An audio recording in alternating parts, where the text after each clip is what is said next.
జై గురుదేవ్. ఓం శ్రీ సాయిరామ్. అనంత ప్రేమ స్వరూపులారా, నేను మీరు గురు సందేశంలో ధ్యానం సంసిద్ధత అనే అంశాన్ని గురించి తెలుసుకున్నారు. ఈరోజు వర్తమానంలో జీవించటమే ధ్యానం, వర్తమానమే ధ్యానం అనే అంశాన్ని గురించి తెలుసుకోబోతున్నారు. వాస్తవానికి ధ్యానం అనేది ఆకస్మికంగా జరిగేది కాదు. అందుకు తప్పనిసరిగా సంసిద్ధత ఉండాలి, ప్రిపరేషన్ ఉండాలి. మనసును సంసిద్ధం చేయకుండా ధ్యానం కొనసాగిస్తే మానసిక ఒత్తిడి పెరుగుతుంది, సాధన కఠోరం అవుతుంది, కాఠిన్యం అవుతుంది. వాస్తవానికి దైనందిన జీవితం సజావుగా కొనసాగితే అదే ఆధ్యాత్మికంగా రూపాంతరం చెందుతుంది. దైనందిన జీవితం అస్తవ్యస్తంగా ఉంటే సాధన కూడా అదే తరహాలో ఉంటుంది. చాలామంది ఏమనుకుంటున్నారంటే దైనందిన జీవితంలో వైఫల్యం చెంది సమస్యలను పెంచుకొని రుగ్మతలకు గురై వాటి పరిష్కారం కోసం ఆధ్యాత్మిక మార్గాన్ని ఆశ్రయిస్తున్నారు. అది 100% అవాస్తవం. దైనందిన జీవితం ఎప్పుడైతే క్రమబద్ధంగా, నియమబద్ధంగా, నైతిక విలువలతో, ధర్మంగా, శీల సంపదతో కూడి ఉంటుందో అటువంటి వ్యక్తులకు జీవితమే సాధనగా మారుతుంది. ఇక ప్రత్యేకంగా సాధన యొక్క అవసరమే ఉండదు. సమాజం అనేది అనంతమైన గ్రంథాలయం. సమాజాన్ని చదువుతూ ఉంటే, సమాజాన్ని గురించి తెలుసుకుంటూ ఉంటే మనకు అపారమైనటువంటి అనుభవం వస్తుంది. మీరు సమాజాన్ని పరిశీలించండి. చాలామందికి ఆధ్యాత్మికత అంటే ఏమిటో తెలియదు. గుడులు గోపురాలకు వెళ్ళరు, స్వామీజీలు బాబాల చుట్టూ తిరగరు, యోగ శిక్షణలు పొందరు, మంత్రోపదేశాలు పొందరు, ధ్యానం అసలు కొనసాగించరు. ధ్యానం అంటే ఏమిటో కూడా వాళ్ళకి తెలియదు. కానీ వాళ్ళు నిండు నూరేళ్ళు ఆరోగ్యంగా జీవించగలుగుతున్నారు. అందుకు మూల కారణం ఏంటి? వాళ్ళ జీవన విధానం ధర్మబద్ధంగా ఉండటమే, వాళ్ళ జీవితం నైతిక విలువలతో కొనసాగటమే, వాళ్ళు కష్టార్జితంతో కడుపు నింపుకోవటమే, ధర్మాన్ని ఆచరించటం, ధర్మబద్ధంగా జీవించటం, ప్రకృతికి అనుగుణంగా జీవించటం, ప్రకృతి వనరులను పరిమితంగా ఉపయోగించుకోవటం. చాలామంది ఆధ్యాత్మికత పేరుతోటి మరణ భయంతో రుగ్మతుల నివారణ కోసం, సమస్యల పరిష్కారం కోసం, మానసిక ప్రశాంతత కోసం, అసంతృప్తిని తొలగించుకోవటం కోసం ఆధ్యాత్మిక మార్గం వైపుకు పరుగులు తీస్తున్నారు. వీళ్ళంతా ఎవరు? జీవితంలో వైఫల్యం చెందినటువంటి వాళ్ళు ఆధ్యాత్మిక మార్గం ద్వారా ఆ వైఫల్యాన్ని భర్తీ చేసుకోవటం కోసం పరుగులు తీస్తున్నారు. వాస్తవానికి లౌకిక జీవితం అనేది ప్రశాంతంగా కొనసాగుతూ ఉంటే, సంతృప్తిగా కొనసాగుతూ ఉంటే ఇక ఆధ్యాత్మికత యొక్క అవసరం ఏముంటుంది?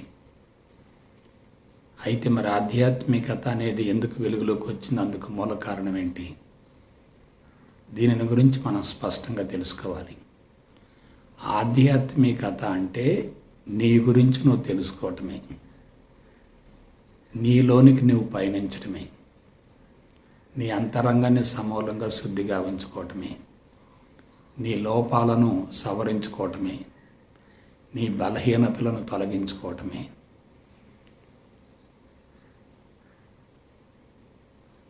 నీ జీవితాన్ని గురించి అన్ని కోణాల నుండి లోతుగా అధ్యయనం చేయటమే. ఎప్పుడైతే ఎవరైతే ఆధ్యాత్మిక మార్గంలోకి ప్రవేశిస్తారో వాళ్ళు గతంలో జీవించినటువంటి జీవన విధానానికి, జీవించవలసిన జీవన విధానానికి మధ్య వ్యత్యాసాన్ని తెలుసుకోగలుగుతారు. రుగ్మతలకు, సమస్యలకు, కష్టాలకు, బాధలకు, ఇబ్బందులకు మూల కారణాన్ని తెలుసుకుంటారు. మూల కారణాన్ని తెలుసుకున్న మరుక్షణమే జీవన విధానం మార్చుకుంటారు, జీవన శైలి మార్చుకుంటారు. ఆహార విహారాలలో, ఆచార వ్యవహారాలలో, అలవాట్లలో జరిగినటువంటి పొరపాట్లను గ్రహించగలుగుతారు. ఎప్పుడైతే పొరపాట్లను గురించి తెలుసుకోగలుగుతారో, గ్రహించగలుగుతారో, వాటిని సరిదిద్దుకునే అవకాశం ఉంటుంది. కాబట్టి ఆధ్యాత్మికత అంటే ఏమిటో మరొకసారి స్పష్టంగా తెలుసుకోగలిగితే చాలు. నీ గురించి నువ్వు తెలుసుకోవటమే, నీ గురించి నువ్వు ఆలోచించుకోవటమే, నీ జీవన విధానంలో ఉన్నటువంటి పొరపాట్లను, లోటుపాట్లను సవరించుకోవటమే, బలహీనతలను సమూలంగా తొలగించుకోవటమే, జీవితాన్ని అన్ని విధాల సక్రమమైన పందాలో మలుచుకోవటమే. ఎప్పుడైతే నీ గురించి నువ్వు తెలుసుకుంటూ ఉంటావో నీ బలహీనతలు మొత్తం తెలిసిపోతాయి. బలహీనతలు తెలిసినప్పుడు సమస్యలకు, కష్టాలకు, నష్టాలకు, రుగ్మతలకు మూల కారణం తెలుస్తుంది. మూల కారణాన్ని సరి చేసుకుంటే ప్రభావం సరి అవుతుంది. మూల కారణాన్ని గురించి ఆలోచించకుండా ప్రభావాన్ని గురించి ఆలోచిస్తూ ఉంటే ప్రభావం తాత్కాలికంగా తొలగినట్లుగా ఉంటుంది, కానీ మూల కారణం తొలగిపోలేదు. కాబట్టి ఆ సమస్య మరలా తిరిగి పునరావృతం అవుతుంది. మరొకసారి నేను స్పష్టంగా చెప్తున్నాను, నీ కష్టాలకు, నష్టాలకు, బాధలకు, ఇబ్బందులకు, అవమానాలకు, అపజయాలకు, ఓటములకు, వైఫల్యాలకు, మానసిక ఒత్తిళ్లకు, అశాంతికి, అసంతృప్తికి మూల కారణం నీ అంతరంగమే తప్ప బాహ్య ప్రపంచం కానే కాదు. ఎవరైతే సమస్యలకు, రుగ్మతలకు, కష్టాలకు, నష్టాలకు బాహ్య ప్రపంచం, అందరి వ్యక్తులు మూల కారణం అనుకుంటారో వాళ్ళు జీవితాన్ని గురించి సరిగా అవగాహన చేసుకున్నట్లే. నీ అంతరంగమే నిన్ను నడిపిస్తుంది. నీ అంతరంగంలో ఏదుంటే అది జరిగిపోతుంది. నీ అంతరంగంలో చెడు ఉంటే మంచి జరగదు, నీ అంతరంగంలో మంచి ఉంటే చెడు జరగదు. మంచికి మంచి, చెడుకు చెడు, ఇది ప్రకృతి సూత్రం. ఎప్పుడైతే అంతరంగాన్ని సమూలంగా శుద్ధి చేసుకుంటావో ప్రతికూలంగా ఉన్నటువంటి బాహ్య ప్రపంచం కూడా నీకు అనుకూలంగా కనిపిస్తుంది. అందుకు మూల కారణం బాహ్య ప్రపంచం మారటం కాదు, బాహ్య ప్రపంచం పట్ల నీ అభిప్రాయం మారింది. బాహ్య ప్రపంచం పట్ల నీ దృష్టి మారింది. కాబట్టి ప్రపంచాన్ని మార్చడం కాదు, ప్రపంచాన్ని మార్చడం సాధ్యమయ్యే ప్రసక్తే లేదు. అంతరంగాన్ని మార్చుకోవాలి, అంతరంగ స్థితిని మార్చుకోవాలి, అంతరంగ సంస్కారాల స్వభావాన్ని మార్చుకోవాలి. అంతరంగం మారిందనుకోండి, అంతా మారినట్లు కనిపిస్తుంది. వాస్తవానికి ప్రపంచం మారటం కాదు, నీ అంతరంగం మారినందువల్ల ప్రపంచం ఆ విధంగా కనిపిస్తుంది. అయితే ఆధ్యాత్మికత ఎందుకు కష్టమవుతుంది? అందుకు మూల కారణం ఏంటి? అందరూ కూడా అంతరంగ సంస్కారాలకు అనుగుణంగా జీవితాన్ని కొనసాగిస్తున్నారు, జీవభావంతో జీవితాన్ని కొనసాగిస్తున్నారు, మనస్సుకు అనుగుణంగా జీవితాన్ని కొనసాగిస్తున్నారు. జీవభావం అంటే ఏమిటి? అనవసరపు ప్రాపంచిక మిథ్యా సమాచారంతో కూడినటువంటి పరిమితమైన జీవితం. జీవభావం అంటే ప్రాపంచిక సమాచారం. ప్రాపంచిక సమాచారం ఎప్పుడైతే అంతరంగంలో నిక్షిప్తమై ఉంటుందో అది మనిషికి ప్రపంచం వైపుకు ప్రేరేపిస్తుంది, రెచ్చగొడుతూ ఉంటుంది. అందరూ అంతరంగాన్ని విస్మరించి ప్రపంచాన్ని గురించి అతిగా, అనవసరంగా, పిచ్చి పిచ్చిగా ఆలోచిస్తూ ప్రపంచంలో పరుగులు తీయడానికి మూల కారణం బాహ్య ప్రపంచం కానే కాదు, అది అంతరంగంలో ఉన్నటువంటి సంస్కారాల వల్లనే ఆ విధంగా మనిషి బాహ్య ప్రపంచం వైపుకు ప్రేరేపించబడుతున్నాడు. మనం పొరపాటును కూడా బాహ్య ప్రపంచాన్ని సరిచేయకూడదు, అది అశాస్త్రీయ విధానం అవుతుంది. ఎప్పుడైతే నీ అంతరంగం శుద్ధి అవుతూ ఉంటుందో, నీ అంతరంగ స్వభావం మారుతూ ఉంటుందో, ప్రపంచం పట్ల నీ దృష్టి మారుతూ ఉంటుందో, అప్పుడు నీకు శక్తి పెరుగుతూ ఉంటుంది.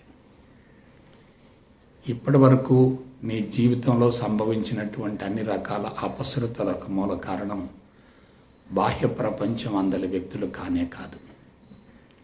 అజ్ఞాని చుట్టూ ఉన్నటువంటి వ్యక్తులతో నిరంతరం ఘర్షణ పడుతూ ఉంటాడు. జ్ఞాని తన అంతరంగాన్ని శుద్ధి చేసుకుంటూ చుట్టూ ఉన్నటువంటి వ్యక్తుల్ని స్వీకరిస్తూ ఉంటాడు. ఎప్పుడైతే చుట్టూ ఉన్నటువంటి వ్యక్తుల పట్ల నీకు అనుకూల స్పందన ఉంటుందో, అదే స్పందన వారి నుంచి కూడా నీకు లభిస్తుంది. కాబట్టి లోపం ఎక్కడుంది? ఎవరిని సరిచేయాలి? ఎంతమందిని సరిచేస్తావు? ఎలా సరిచేస్తావు? అది సాధ్యమవుతుందా? సింప్లెస్ట్ ప్రాసెస్ ఏమిటంటే నిన్ను నువ్వు సరిదిద్దుకోవటమే. వేరే వ్యక్తిని సరిదిద్దేటటువంటి అవకాశం, అర్హత నీకు లేదు. నిన్ను నువ్వు సరిదిద్దుకునే అవకాశమే నీ చేతుల్లో ఉంది. కాబట్టి పొరపాటును కూడా వేరే వాళ్ళని గురించి ఆలోచించవద్దు. ఇప్పుడు అసలు విషయం చెప్తాను. ధ్యానము అంటే వర్తమానంలో జీవించటమే. ధ్యానము అంటే కళ్ళు మూసుకొని కొనసాగించేది కానే కాదు. కళ్ళు తెరిచి ఉన్నప్పుడే నిరంతరం ఏకదాటిగా సాధన కొనసాగుతూ ఉండాలి, ధ్యానం కొనసాగుతూ ఉండాలి. దాన్నే నిరంతర ధ్యానం అంటారు. ఎవరైనా పరధ్యానంలో జీవించడానికి మూల కారణం ఏంటి? దీని గురించి కరెక్ట్గా సైంటిఫిక్గా తెలుసుకుంటే పరిష్కార మార్గం లభించినట్లే. ఎవరైనా వర్తమానాన్ని విస్మరించి పరధ్యానంలో జీవించడానికి మూల కారణం బాహ్య ప్రపంచం కానే కాదు, అంతరంగమే. అంతరంగంలో సంస్కారాలు బలంగా ఉండి, గమ్యాలు, లక్ష్యాలు, ప్రణాళికలు, పథకాలు విపరీతంగా ఉండి మనిషిని బాహ్య ప్రపంచం వైపుకు ప్రేరేపిస్తున్నప్పుడు, కర్మలకు ప్రేరేపిస్తున్నప్పుడు, మనిషి ఏదో చెయ్యాలి, ఎవరినో సరిచేయాలి, అది బాగలేదు, ఇది బాగలేదు, వాళ్ళు బాగలేదు, వీళ్ళు బాగలేదు, నా జీవితం అనుకున్న స్థాయిలో కొనసాగటం లేదు, నా గమ్యాలు, లక్ష్యాలు నెరవేరటం లేదు, నా పథకాలు, ప్రణాళికలు సరిగా అమలు జరగటం లేదనేటటువంటి భావన ఎప్పుడైతే ఉంటుందో అతను తప్పనిసరిగా గతాన్ని గురించి చింతిస్తూ ఉంటాడు, భవిష్యత్తుని గురించి ఆందోళన చెందుతూ ఉంటాడు. ఇక్కడ మీకు సొల్యూషన్ లభిస్తుంది, చూసుకోండి. గతాన్ని గురించి చింతించటం అన్నా, భవిష్యత్తుని గురించి అతిగా అనవసరంగా ఆందోళన చెందటం అన్నా వర్తమానాన్ని విస్మరించడమే, వర్తమానాన్ని పోగొట్టుకోవటమే. గతాన్ని గురించి చింతించకూడదు, భవిష్యత్తుని గురించి ఆందోళన చెందకూడదు. గతాన్ని గురించి చింతిస్తూ ఉంటూ భవిష్యత్తు గురించి ఆందోళన చెందుతూ ఉంటే మనిషి ఎక్కడుంటాడు? పరధ్యానంలో ఉంటాడు. పరధ్యానమే ప్రమాదకరం. పరధ్యానమే శక్తిని హరించి వేస్తుంది. పరధ్యానమే మనిషిని బాహ్యముఖానికి మళ్ళిస్తుంది. పరధ్యానమే మనిషికి సమస్యలను సృష్టిస్తుంది. పరధ్యానమే మనిషిని రుగ్మతలకు గురి చేస్తుంది. ఎందువలన? గతాన్ని గురించి చింతించటం అంటే దిగులు ఉంటుంది, విచారం ఉంటుంది, బాధ ఉంటుంది, డిప్రెషన్ ఉంటుంది. గతాన్ని గురించి ఆలోచిస్తూ ఉన్నా, సమీక్షించుకుంటూ ఉన్నా అసంతృప్తి, అశాంతి పెరుగుతుందంటే దానికి మూల కారణం అది తమోగుణం. భవిష్యత్తు గురించి ఆందోళన చెందటం అంటే అది రజోగుణం. ఎలా? ఏమవుతుందో, అనుకున్న ఫలితం వస్తుందో రాదో ఆ విధంగా రక్తపోటును పెంచుకుంటూ ఉంటారు. కొంచెం జాగ్రత్తగా ఆలోచించుకోండి. చాలామందికి ఈ మధ్యకాలంలో ఏకాగ్రత తగ్గుతుంది, జ్ఞాపకశక్తి తగ్గుతుంది, అల్జీమర్స్ వ్యాధి విపరీతంగా వస్తుంది. దానికి మూల కారణం ఏంటి? బ్రెయిన్ అంతా కూడా కలుషితంగా ఉండటం, మెదడుకు సరైనటువంటి పోషక పదార్థం అందకపోవటం, మెదడుకు సరిగా రక్త సరఫరా జరగకపోవటం. గతాన్ని గురించి చింతిస్తూ ఉంటే శరీరంలో ప్రాణశక్తి హరించుకుపోతుంది.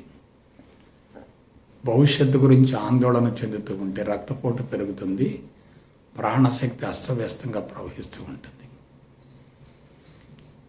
కాబట్టి ప్రాణశక్తి తక్కువగా ఉన్నా, ప్రాణశక్తి అస్తవ్యస్తంగా ప్రవహిస్తూ ఉన్నా శరీరం ఎలా ఉంటుందో మీరు ఆలోచించండి. కాబట్టి ధ్యానం అంటే ఏమిటి? కళ్ళు మూసుకోవటం ధ్యానం కానే కాదు.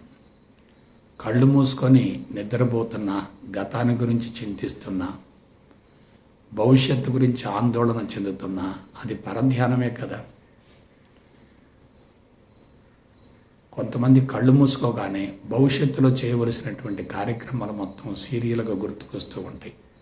అలా చేయాలి, ఇలా చేయాలి, దాన్ని మార్చాలి, దీన్ని మార్చాలి, అది బాగలేదు, ఇది బాగలేదు అని చెప్పి మిగతా సమయంలో తీరిక ఉండదు కాబట్టి కళ్ళు మూసుకొని ధ్యానంలో కూర్చొని భవిష్యత్తు ప్రణాళికను పూర్తిగా చిత్రీకరించుకొని దాన్ని అమలుపరచడం కోసం బయటకు వచ్చి తీవ్రమైనటువంటి ప్రయత్నం చేస్తూ ఉంటారు.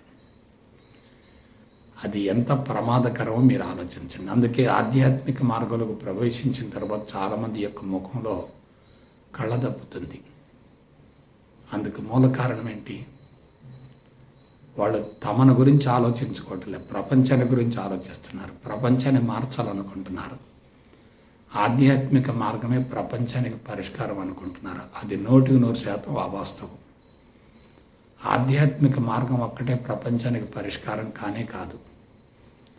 వ్యవస్థ బలంగా ఉన్నప్పుడు, వ్యక్తి వ్యవస్థలో పూర్తిగా బందీ అయినప్పుడు ఆధ్యాత్మికత పేరుతోటి వేదాంతాన్ని చెవుల నోరు పోస్తే వచ్చేటటువంటి ప్రయోజనం ఏంటో మీరు ఆలోచించుకోండి.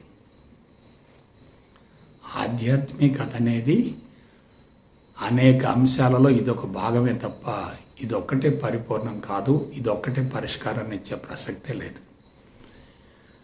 7 మెట్లు ఎక్కిన తర్వాతనే 8వ మెట్టు ఎక్కాలి, కానీ ఒక్కసారిగా 8వ మెట్టుకి ఎలా వెళ్ళగలుగుతాం? కాబట్టి భౌతిక దృష్టిని, సూక్ష్మ దృష్టిని, సమదృష్టిని, దివ్య దృష్టిని అధిగమించి ఆత్మదృష్టికి వెళ్ళటం అంటే అది ఎలా సాధ్యమవుతుంది? ఎన్నో జన్మల నుంచి సంస్కారాల కట్టలు నీ అంతరంగంలో నిలవ ఉంటే వాటి మొత్తాన్ని తొలగించుకోకుండా ఆధ్యాత్మిక మార్గంలో పరిణతి చెందటం అనేది ఎలా సాధ్యమవుతుంది? కాబట్టి అందరూ కూడా పరధ్యానానికి వెళ్ళటానికి మూల కారణం అంతరంగమే, బాహ్య ప్రపంచం కానే కాదు. గతం అనేది ఎప్పుడైతే లోపల నిక్షిప్తమై ఉంటుందో అది భవిష్యత్తును సృష్టిస్తూ ఉంటుంది. గతంలో భవిష్యత్తులు ఇరుక్కుంటే వర్తమానాన్ని ఎలా అనుభవించగలుగుతారు? అందుకే ఈ మధ్యకాలంలో పరధ్యానం విపరీతంగా పెరుగుతుంది. మనుషులు ప్రసంగాలు వింటూ ఉంటారు, కానీ కళ్ళు మాత్రం వక్త వైపే చూస్తూ ఉంటాయి, కానీ మనసు మాత్రం ఎక్కడ ఉంటుంది. దీనికి అంతటికి మూల కారణం బాహ్య ప్రపంచం కానే కాదు, పూర్తిగా అంతరంగమే.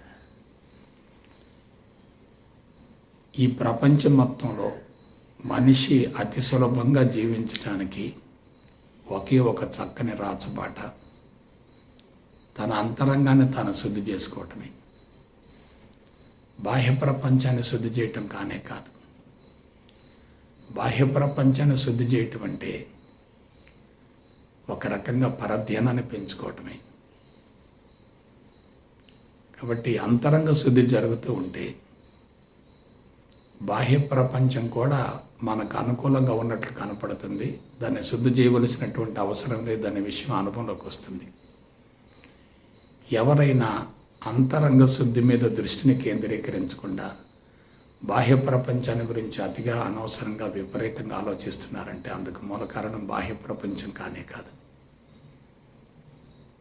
అంతరంగం శుద్ధి కాకపోవటమే, అంతరంగం కలుషితంగా ఉండటమే, అంతరంగంలో చెడు సంస్కారాల మోతాదు ఎక్కువగా ఉండటమే. ఇక అసలు విషయానికి వద్దాం. నీ గురించి నువ్వు తెలుసుకోగలిగితే గతాన్ని గురించి చింతించకుండా, భవిష్యత్తు గురించి ఆందోళన చెందకుండా వర్తమానంలో జీవించే విధంగా నీ అంతరంగాన్ని సమూలంగా శుద్ధి గావించుకోగలిగితే, నీ గురించి నువ్వు తెలుసుకోగలిగితే, నీ గురించి నువ్వు ఆలోచించుకోగలిగితే, నీ అంతరంగం శుద్ధి అయ్యే కొలది నీ ప్రజ్ఞ అనంతంగా విస్తరిస్తుంది. ప్రజ్ఞ కొంచెంచుకుంటే ఘర్షణ వైఖరి పెరుగుతుంది. ప్రజ్ఞ అనంతంగా విస్తరిస్తూ ఉంటే ఘర్షణ వైఖరి తగ్గిపోతుంది. ఘర్షణ వైఖరి ఎక్కువగా ఉందంటే శక్తి విపరీతంగా హరించుకుపోతుంది. బంధాలు బలోపేతమవుతాయి. బంధాలు ఎప్పుడైతే ఎక్కువగా ఉంటాయో మనిషి తనను గురించి ఆలోచించుకోవటం తగ్గిపోతుంది. చుట్టూ ఉన్నటువంటి వ్యక్తులను గురించి ఆలోచించడం ఎక్కువ అవుతూ ఉంటుంది. తనను గురించి ఆలోచించుకుంటూ ఉంటే చుట్టూ ఉన్నటువంటి వ్యక్తులను మర్చిపోగలుగుతారు. చుట్టూ ఉన్నటువంటి వ్యక్తులను గురించి ఆలోచిస్తూ ఉంటే తనను గురించి ఆలోచించుకోవటం మర్చిపోతారు. స్పిరిచువాలిటీ అంటే ఆత్మ విజ్ఞాన శాస్త్రం. నీ అంతరంగాన్ని సమూలంగా శుద్ధి గావించుకోవటం. నీ లోపల ఏది ఉంటే జరిగిపోతున్నప్పుడు నీ కష్టాలకు, నష్టాలకు, బాధలకు, ఇబ్బందులకు, అవమానాలకు, అపజయాలకు మూల కారణం నీ అంతరంగ సంస్కారాలే అయినప్పుడు ఇక బాహ్య ప్రపంచం ఎందుకు సరిచేయాలి? అయితే నా సమస్యలకు, కష్టాలకు, రుగ్మతలకు నేనే మూల కారణం అని తెలియని వ్యక్తి బాహ్య ప్రపంచాన్ని తనకు అనుకూలంగా మార్చుకోవటం కోసం శక్తియుక్తులన్నింటినీ వెచ్చిస్తూ ఉంటాడు.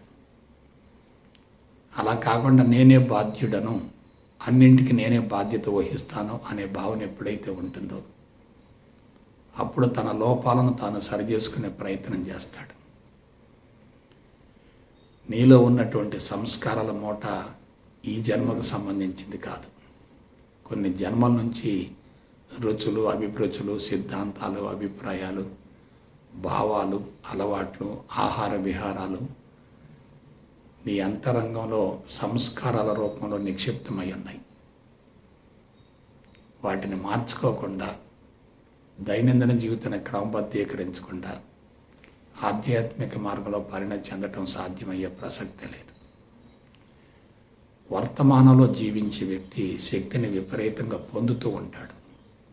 నైపుణ్యం పెరుగుతూ ఉంటుంది. అతను మాట్లాడే ప్రతి మాటలో శక్తి ఉంటుంది.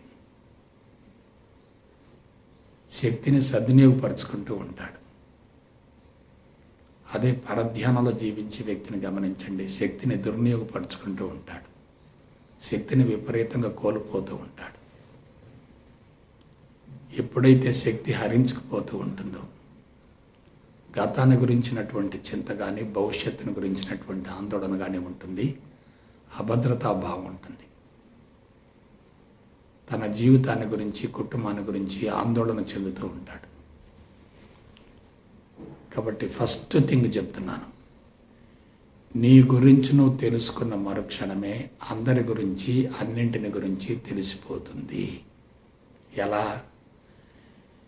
నీ గురించి నువ్వు తెలుసుకుంటూ ఉంటే చుట్టూ ఉన్న వ్యక్తులతో నీకున్నటువంటి ఘర్షణ వైఖరి సమూలంగా తొలగిపోతుంది. ప్రతికూలత తొలగిపోతుంది, అనుకూలత పెరుగుతుంది. ఎప్పుడైతే అనుకూలత పెరుగుతుందో శక్తి విపరీతంగా పెరుగుతూ ఉంటుంది. ప్రజ్ఞ అనంతంగా విస్తరిస్తూ ఉంటుంది. ప్రజ్ఞ అనంతంగా విస్తరిస్తూ ఉంటే మనిషి ఎలా ఉంటాడో ఆలోచించండి. ప్రజ్ఞ అనంతంగా విస్తరించే కొలది అందరి యొక్క జీవన విధానాన్ని గురించి అవగాహన కలుగుతూ ఉంటుంది. కాబట్టి ప్రపంచాన్ని గురించి నువ్వు తెలుసుకోవాలనుకుంటే ముందు నీ గురించి నువ్వు తెలుసుకుంటే చాలు. నీ లోపల చాలా బలహీనతలు ఉన్నాయి. నీ కష్టాలకి, నష్టాలకి, బాధలకి, ఇబ్బందులకి, రుగ్మతలకి, సమస్యలకు మూల కారణం బాహ్య ప్రపంచం కానే కాదు. నీ అంతరంగమే అన్ని సమస్యలకు మూల కారణమవుతుంది. పొరపాటును కూడా ప్రపంచాన్ని గురించి ఆలోచించవద్దు. ప్రపంచాన్ని గురించి ఆలోచించే వాళ్ళంతా మతి భ్రమించిన వాళ్ళు. పరధ్యానాన్ని పెంచుకుంటారు, వర్తమానాన్ని వృధా చేసుకుంటారు, బ్రతికున్న శవ మాదిరిగా జీవిస్తూ ఉంటారు. గతాన్ని గురించి చింతించటమో భవిష్యత్తు గురించి ఆందోళన చెందటమో జరుగుతుందంటే నువ్వు బ్రతికున్నావు. నీ మనసు ఎక్కడుందో ఆలోచించండి. నీ మనసు గతానికి అంకితమైంది, భవిష్యత్తుకి అంకితమైంది. గతం భవిష్యత్తు రెండు ఉన్నాయనుకోండి, ఇంకక్కడ వర్తమానం లేదు కదా. కాబట్టి నువ్వు ఎటువంటి విత్తనం వేసుకుంటే అటువంటి ఫలమే వస్తుంది. ఇప్పటి వరకు నువ్వు వేసుకున్నటువంటి విత్తనాలలో ఉన్నటువంటి పొరపాటు వలన చెడు ఫలితాలను పొందావు. ఇక్కడ నుండి ఆ పొరపాటు చేయొద్దు. నీ విత్తనాలు ఎలా ఉన్నాయో చూసుకో. నీ వ్యవసాయ క్షేత్రం ఎలా ఉందో చూసుకో. వ్యవసాయ క్షేత్రంలో పంట ఉన్నమాట వాస్తవమే, కానీ ఆ పంట పెరగకుండా ఎదగకుండా పిచ్చి మొక్కలు, కలుపు మొక్కలు, చెడు మొక్కలు విపరీతంగా ఉన్నాయి. ఆ కలుపు మొక్కలను సమూలంగా తొలగించగలిగితే, ఏరి పారవేయగలిగితే పంట పండుతుంది కదా. కాబట్టి పంట పండకపోవటానికి మూల కారణం ఏంటి? పంట పండకపోవటానికి మూల కారణం నీ అంతరంగంలో ఉన్నటువంటి చెడు సంస్కారాలే. తల్లిదండ్రి కొంత మూట ఇచ్చారు, ఈ జన్మలో మరికొంత మూటను పెంచుకున్నావు. అదంతా మోయలేని భారంగా తయారైంది, మనోభారం పెరిగింది. నీ సమస్యల పరిష్కారం కోసం దేవుడి గుళ్ళ చుట్టూ, గురూజీల చుట్టూ, బాబాల చుట్టూ, స్వామీజీల చుట్టూ తిరుగుతూ ఉన్నావు. అది తప్పు మాత్రం కానే కాదు. కానీ బాధ్యతను స్వీకరిస్తే శక్తి పెరుగుతుంది, బాధ్యతను విస్మరిస్తే శక్తి హరించుకుపోతుంది. మరొక విశేషం ఏంటంటే, నాకు తెలిసినంత వరకు ప్రస్తుత కాలమాన పరిస్థితులలో పరధ్యానాన్ని వదులుకోవటం సాధ్యం కానే కాదు. ఎందుకంటే చుట్టూ ఉన్నటువంటి ప్రపంచమే సమస్యలను సృష్టిస్తుంది. మనిషి కనీస అవసరాల కోసం పరుగులు తీస్తున్నాడు. అందువల్ల ప్రపంచాన్ని గురించి ఆలోచించటం కానే కాదు. నీ ప్రణాళికలు, పథకాలను వదులుకోవటం కానే కాదు. ప్రపంచంతో విడరాని సంబంధం ఏర్పరచుకోవద్దు, మోహబంధాలను పెంచుకోవద్దు. ప్రపంచాన్ని గురించి, అందరి వ్యక్తులను గురించి, సంఘటనలను గురించి, సన్నివేశాల గురించి అతిగా అనవసరంగా పిచ్చి పిచ్చిగా ఆలోచించడం అంటే నీ అంతరంగాన్ని ఇంకా కలుషితం చేసుకోవటమే కదా. కాబట్టి నీ గురించి నువ్వు ఆలోచించుకో, నీ గురించి నువ్వు తెలుసుకో. ఇదే ఆధ్యాత్మికతలో ఉన్నటువంటి శాస్త్రీయత. స్వామీజీల చుట్టూ, బాబాల చుట్టూ, గురూజీల చుట్టూ విపరీతంగా తిరుగుతున్నావంటే అశాస్త్రీయ విధానాలను అనుసరిస్తున్నట్లే. అది చాలా ప్రమాదకరం. కాబట్టి శాస్త్రీయత అంటే ఏమిటి? Correct your self. Things will be corrected out side automatically. నీలో చాలా లోపాలు ఉన్నాయి, టన్నుల కొద్ది లోపాలు ఉన్నాయి, టన్నుల కొద్ది బలహీనతలు ఉన్నాయి. నీ జీవితం కలుషితంగా తయారైంది. ఆ కలుషితంగా ఉంది కాబట్టి ఆధ్యాత్మిక మార్గాన్ని గురించి ఆలోచిస్తున్నావు. నువ్వు అనుకున్న విధంగా జీవితం కొనసాగింది అనుకోండి, ఆధ్యాత్మికతను గురించి ఎందుకు ఆలోచిస్తావు? అంతా నా ద్వారానే జరుగుతుంది అనుకుంటావు. అందువల్ల నీ సమస్యలు పరిష్కారం కాకపోవటానికి మూల కారణం నీలోనే ఉంది. సమస్యల పరిష్కారం కావటానికి మూల కారణం కూడా నీలోనే ఉంది. నీ జీవితానికి కర్త, కర్మ, క్రియ మూడు నువ్వే. ఎదుగుతున్నావన్నా అందుకు మూల కారణం నీలోనే ఉంది. దిగజారుతున్నావన్నా అందుకు మూల కారణం నీలోనే ఉంది. బాహ్య ప్రపంచంలో అసలు ఏమీ లేదు. బాహ్య ప్రపంచాన్ని గురించి అతిగా ఆలోచించడం అంటే సమస్యలను కొని తెచ్చుకోవటమే, రుగ్మతులకు లోను కావటమే, పరిష్కారం లేని విధంగా జీవితాన్ని తయారు చేసుకోవటమే. కాబట్టి పరధ్యానము అనేది ప్రమాదకరం, ధ్యానము అనేది ఆమోదకరం. ఇక మరొకటి, నీ గురించి నువ్వు తెలుసుకుంటూ నీ అంతరంగాన్ని శుద్ధి చేసుకుంటూ ఉంటే అందరి అంతరంగాలను నువ్వు తెలుసుకోగలుగుతావు. అందరి లోపాలు నీకు తెలిసిపోతాయి, అందరి బలహీనతలు నీకు తెలిసిపోతాయి. నిన్ను నువ్వు కంట్రోల్ చేసుకోగలిగితే అందరినీ కంట్రోల్ చేయగలుగుతావు. నీ సైకాలజీ నీకు అర్థమైతే అందరి సైకాలజీ అర్థమవుతుంది. నీ అంతరంగాన్ని నువ్వు జయించగలిగితే అందరి అంతరంగాలను కూడా జయించగలుగుతావు. నీ అంతరంగాన్ని నువ్వు స్పృశించగలిగితే అందరి అంతరంగాలను కూడా స్పృశించగలుగుతావు. నీ మనస్తత్వం నీకు అర్థమైతే అందరి మనస్తత్వం అర్థమవుతుంది. కాబట్టి నువ్వు చేయవలసింది బాహ్యముఖ ప్రయాణానికి స్వస్తి పలకాలి, అంతర్ముఖ ప్రయాణానికి బీజం వేసుకోవాలి. అంతర్ముఖమే అన్ని సమస్యలకు సమూల శాశ్వత పరిష్కారం అవుతుంది. అంతరంగంలో ఉన్నటువంటి ఆనందాన్ని మర్చిపోయి బాహ్య ప్రపంచంలో ఆనందాన్ని వెతుక్కోవటం అంత అజ్ఞానం మరొకటి ఏముంటుంది? నీ అంతరంగంలోనే అంతా ఉంది కదా, అండపిండ బ్రహ్మాండం అంతా నీలోనే ఉంది కదా. నువ్వు ఏది కావాలనుకుంటున్నావో అది నీ అంతరంగంలోనే ఉంది కదా. అంతరంగంలోనే అన్నీ ఉన్నప్పుడు, అంతా ఉన్నప్పుడు బాహ్య ప్రపంచాన్ని గురించి అతిగా అనవసరంగా విపరీతంగా ఆలోచించవలసినటువంటి అవసరం ఏమిటి? కాబట్టి అంతరంగ శుద్ధికి అవరోధం ఏమిటంటే బాహ్య ప్రపంచాన్ని గురించి ఆలోచించటమే. అంతరంగ శుద్ధికి సరైనటువంటి శాస్త్రయుక్తమైన పంథా ఏమిటంటే బాహ్య ప్రపంచాన్ని మర్చిపోయి అంతరంగాన్ని గురించి ఆలోచించగలగటమే. అయితే అంతరంగంలో ఉన్నటువంటి లోపాలను గుర్తించగలిగితే ఇక పరిష్కార మార్గం సులభతరం అవుతుంది.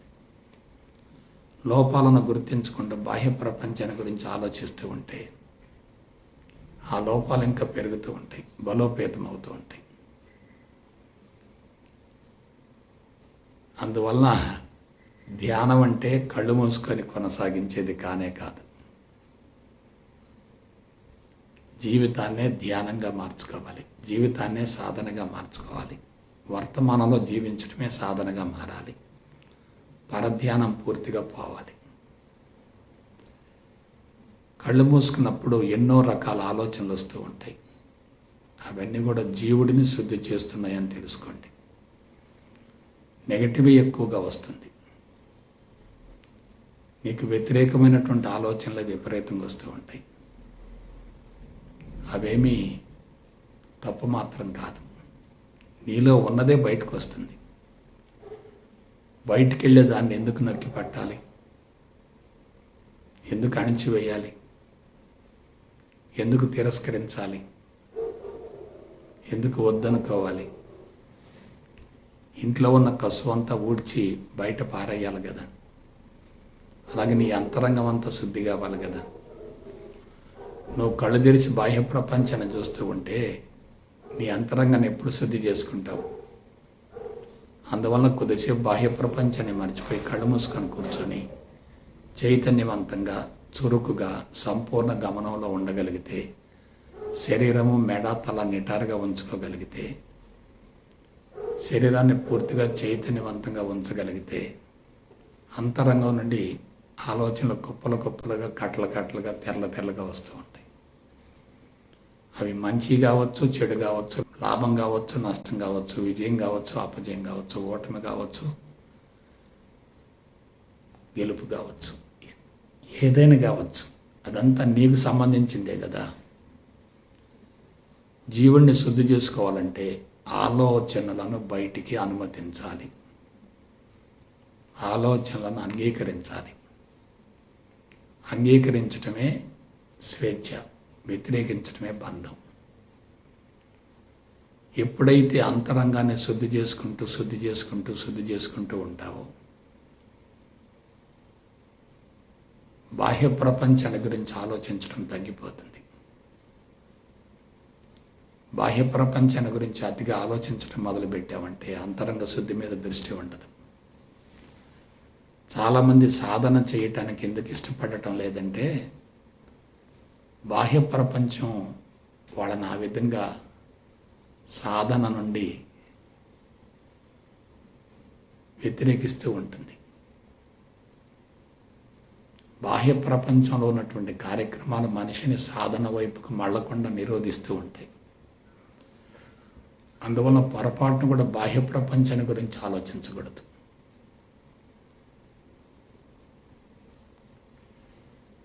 నేను మరొకసారి చెప్తున్నాను, నీ అంతరంగంలో ఉన్నదాన్ని బట్టే నీ జీవితం కొనసాగుతుంది.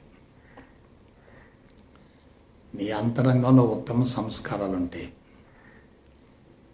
ఎంత ప్రమాదం జరగబోతున్నా ఆ ప్రమాదం నుండి నువ్వు పూర్తిగా బయటపడగలుగుతావు. అతి సులభంగా కార్యక్రమాలు నెరవేరుతాయి. మానసిక ఒత్తిడి లేకుండా కార్యక్రమాలను నిర్వహించుకోవచ్చు. మనసును ప్రశాంతంగా ఉంచుకొని కార్యక్రమాలను కొనసాగించవచ్చు. ఎందువలన, ఎలా సాధ్యమవుతుంది? తమోగుణం ఉండి రజోగుణం ఉండి ఎటువంటి నిర్ణయాలు తీసుకున్నా అవి చాలా ప్రమాదకరం. సత్వగుణంలో ఉండాలి. సత్వగుణంలో నిర్ణయం తీసుకోవాలి. రజోగుణంలో ఆ నిర్ణయాన్ని అమలు జరపాలి. తమోగుణంలో విశ్రాంతిని పొందాలి. కాబట్టి సత్వగుణం ఉండాలి, రజోగుణం ఉండాలి, తమోగుణం ఉండాలి. మూడింటి సమ్మేళనంతో జీవితం కొనసాగాలి. తమోగుణం ఎక్కువగా ఉండకూడదు, రజోగుణం ఎక్కువగా ఉండకూడదు. తమోగుణం రజోగుణం రెండు కూడా సమాన పాళల్లో ఉండాలి. అదే సత్వగుణంగా రూపాంతరం చెందుతుంది. సత్వగుణంలో జీవించే వ్యక్తికి పరధ్యానం ఉండదు. ఎందుకంటే అతనికి సమస్యలు ఉండవు, రుగ్మతలు ఉండవు, బాధలు ఉండవు, కష్టాలు ఉండవు, అపజయాలు ఉండవు, వైఫల్యాలు కూడా ఉండవు. అంతకంటే జీవితానికి ఏం కావాలో ఆలోచించండి. కాబట్టి జీవిత ప్రయాణంలో ఎన్ని ఆటంకాలు వచ్చినా, ఇబ్బందులు వచ్చినా, అవరోధాలు వచ్చినా, వైఫల్యాలు వచ్చినా, అపజయాలు సంభవించినా జ్ఞాని వాటిని అనుభవంగా స్వీకరిస్తాడు. వాటిని కోరుకుంటూ ఉంటాడు. ఎందువల్ల? వాటి వల్ల అహంకారం కరిగిపోతుంది. ఆత్మకు చేరువయ్యే అవకాశం ఉంటుంది. ఆత్మకు దూరం అయ్యే కొద్దీ మనిషి ప్రపంచం అనే మత్తులో ఉంటాడు. కష్టాలు, నష్టాలు, బాధలు, ఇబ్బందులు విపరీతంగా వస్తూ ఉంటే మనిషి ఆత్మకు చేరువవుతూ ఉంటాడు.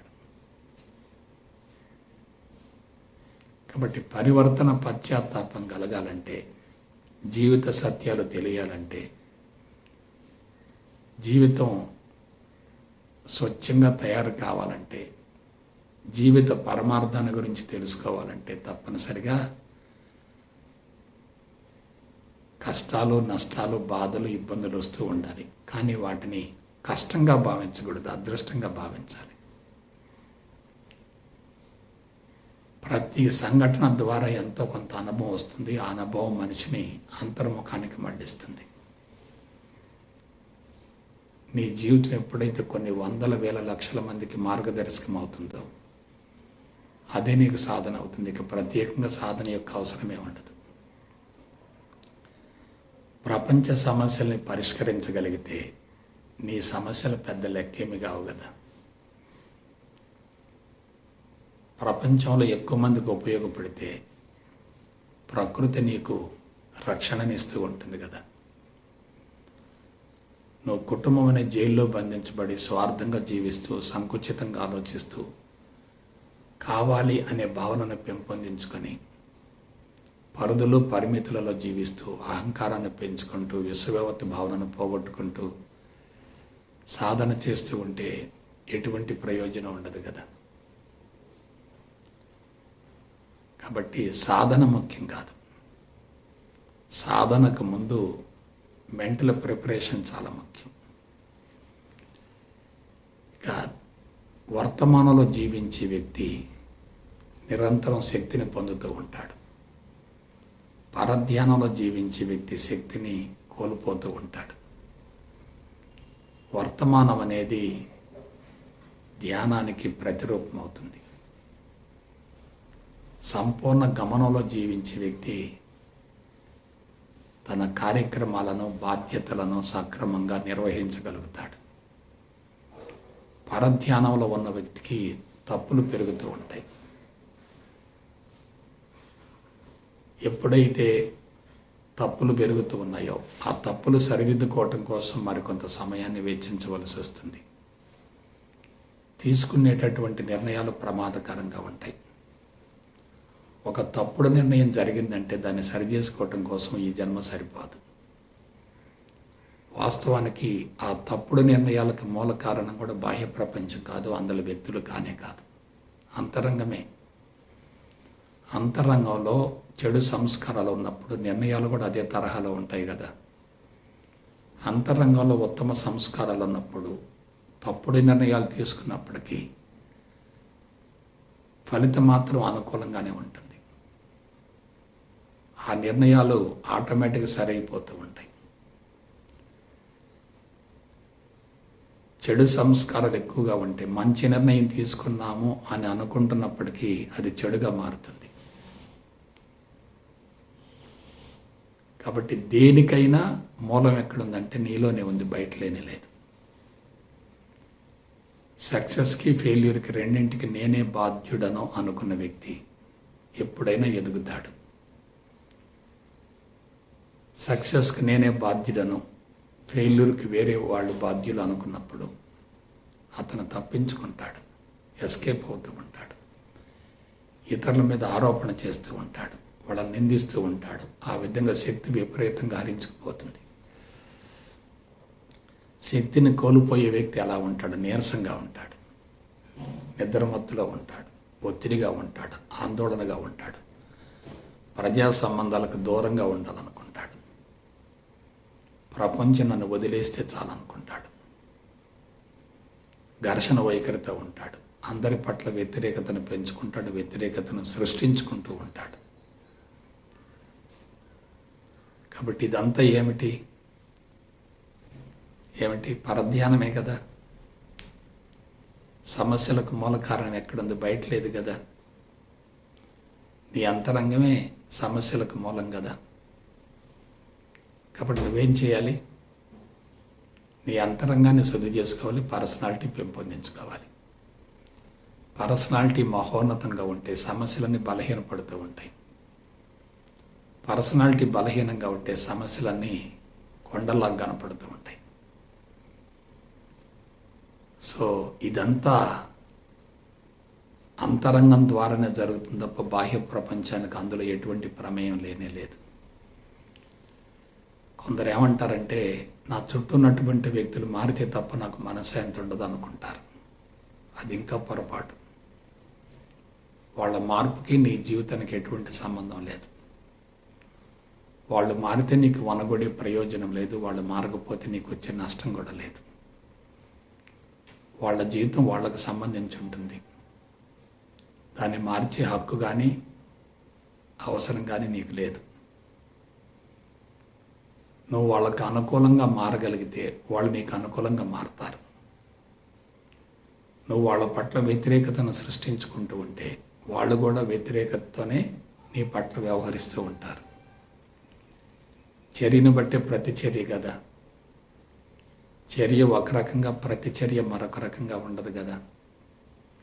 మన నుండి చర్య లేకపోతే బాహ్య ప్రపంచం నుండి ప్రతిచర్య ఉండదు కదా. కాబట్టి మనం ప్రపంచాన్ని గురించి ఆలోచించడం కాదు, మన అంతరంగాన్ని గురించి ఆలోచించుకోవాలి. మనం ఎందుకు ఆ విధంగా ప్రవర్తిస్తున్నామో అందుకు మూల కారణం ఏంటో తెలుసుకోగలగాలి. అంతరంగం బలహీనంగా ఉన్నప్పుడు మనం తీసుకునేటటువంటి ప్రతి నిర్ణయం కూడా మనకి, మన కుటుంబానికి శాపం అవుతుంది. మన అంతరంగం బలంగా ఉన్నప్పుడు మనం తీసుకునే ప్రతి నిర్ణయం కూడా కుటుంబానికి వరం అవుతుంది. కొంతమంది కష్టపడకుండానే సంపాదిస్తూ ఉంటారు, మరి కొంతమంది కష్టపడుతూ ఉన్నది పోగొట్టుకుంటూ ఉంటారు. కొంతమంది ముఖం చూస్తే అసూయ కలుగుతుంది, కొంతమంది ముఖం చూస్తే జాలి కలుగుతుంది. కొంతమంది అంతరంగం నిండు కొండలా ఉంటుంది, మరి కొంతమంది అంతరంగం ఎప్పుడు అసంతృప్తిగా ఉంటుంది. కొంతమంది పట్టిందల్లా బంగారం అవుతుంది, కొంతమంది పట్టిందల్లా మట్టి అవుతుంది. పనులు చేస్తూ ఉంటారు, ఉన్నది పోగొట్టుకుంటూ ఉంటారు. కొంతమంది ఏమీ చేయరు, కోట్లు సంపాదిస్తూ ఉంటారు.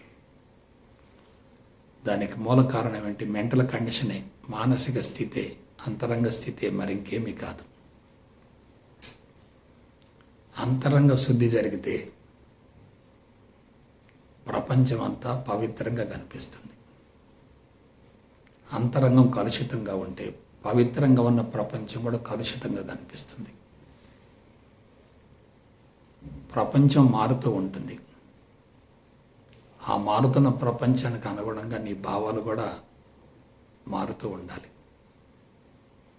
ప్రపంచం మారినా, అందులో వ్యక్తులు మారినా, వాళ్ళ పట్ల నీ భావాలు మారకపోతే అది నీకు ప్రమాదం తప్ప వాళ్ళకు మాత్రం కానే కాదు. కాబట్టి అంతరంగ శుద్ధి అన్ని సమస్యలకు సమూల శాశ్వత పరిష్కారం. కాబట్టి ధ్యానము అంటే ప్రత్యేకంగా కొనసాగించేది కాదు. కళ్ళు తెరిచి ఉన్నప్పుడే ధ్యానం కొనసాగాలి. గతాన్ని గురించినటువంటి చింత కానీ, భవిష్యత్తును గురించినటువంటి ఆందోళన కానీ రెండు లేవనుకోండి, 100% వర్తమానంలో జీవిస్తున్నట్లే కదా. ఎప్పుడైతే శరీరం ఒక చోట, మనసు మరొక చోట ఉంటుందో అదే రోగం కదా. స్థూల సూక్ష్మ శరీరాలు రెండు ఒకే చోట ఉండి సమన్వయంతో పనిచేస్తూ ఉంటే అదే యోగం కదా. కాబట్టి యోగం అనేది మనకు మనంగా ఏర్పరచుకోవాలి తప్ప వేరే మరొకరి ద్వారా లభించేది కానే కాదు. కాబట్టి వర్తమానంలో జీవిస్తూ ఉండాలి, శక్తిని పెంపొందించుకుంటూ ఉండాలి. వర్తమానంలో జీవించేటటువంటి వ్యక్తి తక్కువ సమయంలో ఎక్కువ పని చేయగలుగుతాడు. పరధ్యానంలో జీవించేటటువంటి వ్యక్తి కొద్ది పనికి ఎక్కువ సమయాన్ని వృధా చేసుకుంటూ ఉంటాడు. ఒక దశకు పోయిన తర్వాత జీవితాన్ని తిరిగి పునశ్చరణం చేసుకుంటే అతనికి అసంతృప్తి మిగులుతుంది. కాబట్టి జీవితం ఎంత సులభమో మీరు ఆలోచించండి. నిన్ను నువ్వు సరి చేసుకోవటం సులభమా, ప్రపంచాన్ని సరిచేయటం సులభమా? ప్రపంచాన్ని నీకు అనుకూలంగా మార్చుకోవటమా, ప్రపంచం నీకు అనుకూలంగా ఉంది అని భావించటమా? ప్రపంచాన్ని సరిచేయటమా, నీ అంతరంగాన్ని సరి చేసుకోవడమా? ఏది సులభం, ఏది ఆమోదయోగ్యం, ఏది పరిష్కార మార్గం? దీని గురించి ఆలోచించండి. కాబట్టి నీ జీవితం నీ చేతుల్లో ఉంది. నీ జీవితానికి కర్త, కర్మ, క్రియ మూడు నీవే. ఇప్పటి నుండే నీ జీవితాన్ని సక్రమైన పందాలోనికి మళ్లించుకునే ప్రయత్నం ప్రారంభించు. ఒక్కరోజు గడిచిపోతే మరలా తిరిగి రాదు. ముందుకు ప్రవహించినటువంటి నది వెనక్కి రాదు కదా, క్యాలెండర్ వెనక్కి తిరగదు కదా, తెల్లబడ్డ వెంట్రుక మరలా తిరిగి నల్లబడదు కదా, కరిగిపోయినటువంటి యవ్వనం మరలా తిరిగి రాదు కదా. కాబట్టి ప్రపంచాన్ని గురించి అతిగా అనవసరంగా పిచ్చి పిచ్చిగా ఆలోచించడం మానుకొని నీ గురించి నువ్వు ఆలోచించుకుంటూ నీ జీవితాన్ని సరైన పందాలోనికి మళ్లించుకుంటూ వర్తమానంలో జీవిస్తూ జీవితాన్ని సార్థకం చేసుకుంటారని మనస వాచ కర్మణ కోరుకుంటూ సెలవు తీసుకుంటా. జై గురుదేవ్, జై గురుదేవ్, జై గురుదేవ్.